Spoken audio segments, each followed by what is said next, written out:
Tungod sa tinguha nga mas makaani pagdaghang mga utanon ug uban pang lagot mon sa estasyon, mas gihan-ay karon ang pagmuntar sa tanang talaman ug gipun-an pa kinig hayupan binuhi sama sa manok. Kini subay sa padayon nga gipahigayon nga sugbusog o sugbuanong luwas ug himsog na programa sa probinsya sa Sugbo, kung diin ang Mandawi City Fire Station, pinanguluhan ni Fire Superintendent Arnel S. Abella, City Fire Marshal, ang usa sa mga partisipante niini sa BFP category.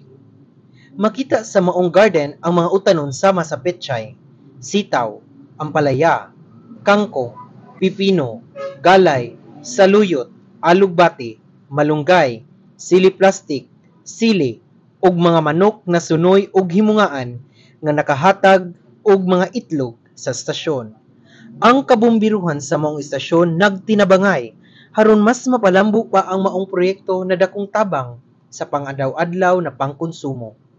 Gipamatud-an lamang niining maong proyekto na ang mga bombero dili lang pang-apula sa sunog, apan aduna usab talento sa pagpananom ug mga bililhong binhi na puno sa sustansya ug pag-amuma. Mapasalamaton usab ang BFP Mandawi City sa Provincial ug City Agriculture sa paghiya niini sa mga saktong buhaton haron mapadali ang pagpasanay ug pagpalambo sa urban garden.